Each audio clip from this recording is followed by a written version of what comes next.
মই আছোঁ গুৱাহাটী ইউনিভাৰ্চিটিত আজি মোৰ আছে ভাইভা লাষ্ট ফাইনেল ভাইভা আৰু মোৰ অৱস্থা বেয়া হৈ গৈছে টেনশ্যনত ৰাতিপুৱাৰ পৰা একো ভিডিঅ' কৰা নাই জাষ্ট বিকজ অফ টেনশ্যন এতিয়া মই জাষ্ট ভাবিছোঁ এটা ষ্টাৰ্ট কৰি দিওঁ বাট মোৰ টাইম আছে আৰু 10টামান আছেই মোৰ আগত ভইচ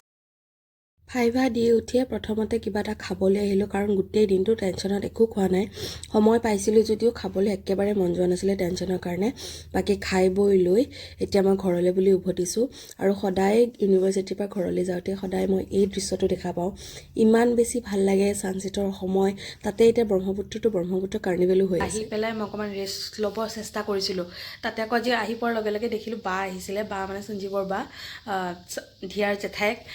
আহিছিলে আমি লেকচাৰ মাৰি মাৰি ইমান কথা পাতিলোঁ তাৰপিছত আৰু ভিডিঅ' চিডিঅ' কৰিব পাহৰি থাকিলোঁ মই বাকো দেখাব পাহৰি থাকিলোঁ বাক হ'লগৈ তাৰপিছত দিয়া আৰু মই ঠিকছে শুলোঁ ঠিকছে নহয় মানে মোৰ গধূলি সময়ত ইমান ভালকৈ টোপনি নাহে এই চবেই কিবা কিবি কৰি থাকে ন মনটো সেইফালে থাকে ত' ৰাতিহে একেবাৰে শুম মাথাটো একদম কিবা লাগি আছে যোৱাকালি ৰাতিপুৱা ভালকৈ খোৱাই নাই মানে টেনশ্যনতে টোপনিয়ে নাহিলে যোৱাকালি ৰাতি চ' যি নহওক আজি সঞ্জীৱে কোৰ্টৰ পৰা আহোঁতে আনিছিলে পাৰ কিনি আনিছিলে পাৰ কাটি কুটি বাচি মেলি আনিছে বাট মই দিনত নাছিলোঁ আৰু পাৰ মাংস খোৱা মানুহ আমি দুটাই গতিকে পাৰ দিনত নবনালে এতিয়া মই ভাবিছোঁ পাৰ মাংস বনাওঁ আৰু আপোনালোকৰ লগত ৰেচিপিটো শ্বেয়াৰ কৰোঁ for the first time in my channel so' let's go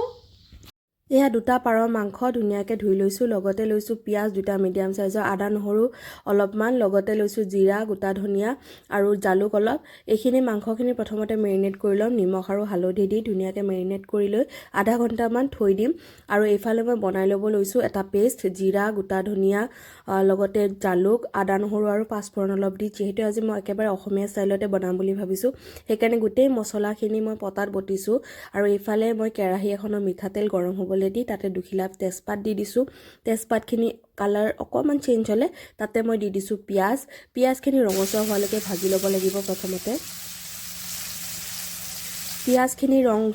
change হ'লে ইয়াতে আমি দি দিছোঁ বটি লোৱা মছলাখিনি বটি লোৱা মছলা মানে আদা নহৰু জিৰা জালুক ধনিয়া আৰু এইখিনি অলপমান কেঁচা গোন্ধ যোৱালৈকে ভাজা হোৱাৰ পিছত 5 মিনিটমান পিছত মাংসখিনি দি দিছোঁ এতিয়া মাংসখিনি ধুনীয়াকৈ 5 মিনিট একেবাৰে কম জুইত আমি ঢাকন নিদাকৈ ভাজিব লাগিব তাৰপিছত ঢাকন দি কম জুইতে আমি ভাজি থাকিব লাগিব যেতিয়ালৈকে কালাৰটো একেবাৰে চেঞ্জ হৈ নাযায় এতিয়া যেতিয়া মাংসৰ কালাৰটো অকণমান চেঞ্জ হৈ যাব তেতিয়া ইয়াতে দি দিছোঁ কেইটামান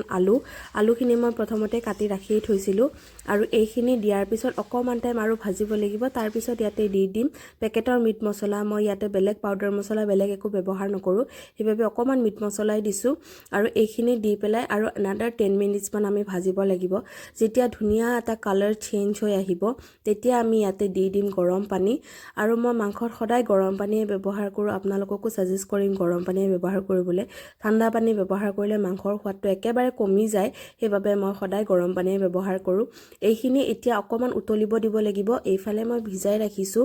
দালচেনি ইলাইচি আৰু লং কেইটামান সেইখিনি পেষ্ট বনাই দি দিম আৰু এতিয়া এনাডাৰ 15 মিনিটমান উতলোৱাৰ পিছত এতিয়া আমি শেষত দি দিছোঁ কেঁচা ধনিয়াখিনি দিয়াৰ পিছত আৰু 10 মিনিটমান উতলাৰ পিছত আমাৰ মাংস ৰেডি হৈ গ'ল আমাৰ পাৰ মাংস একেবাৰে ৰেডি আৰু কালাৰটো যে ইমান ধুনীয়া হৈছে ন এইফালে মই ধিয়াৰ কাৰণেও ভাত কেইটামান বাঢ়ি ল'লোঁ তাইক অকল এপিচেই মাংস দিছোঁ জাষ্ট সোৱাদটোৰ কাৰণে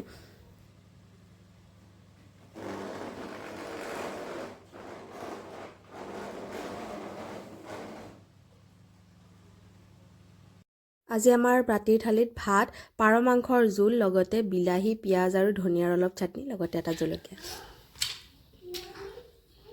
কেনেকুৱা হৈছে ভাল হৈছে মাও কৈছে ভাল হৈছে বুলি ভাত পানী খালে এতিয়া আমাৰ ধুনুমাৰ ষ্টাডি ছেশ্যন ষ্টাৰ্ট হ'ব দেই একদম কলম চলম লৈ বহি গৈছে আমাৰ ধুনুমাই হয়নে ধুনুমা সঞ্জীৱে ভাত খাই আছে তাৰ খোৱা হ'লেহে মই খাব পাৰিম তাইৰ ইমান বেছি উৎপাত বাঢ়িছে মানে কণ্ট্ৰল কৰিব নোৱাৰা হৈ গৈছে সেইকাৰণে বোলো তুমি খাই লোৱা তাৰপিছত মই লাহেকৈ খাম আৰু তাই শুলে উশাহটো লৈ পেলাই নহ'লে মই শান্তিত ভাতকেইটা খাবলৈ নাপাওঁ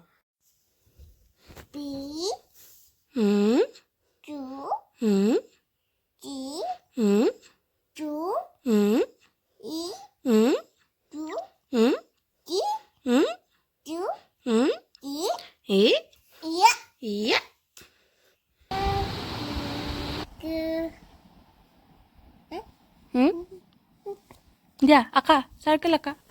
Kaki. Circle Fish.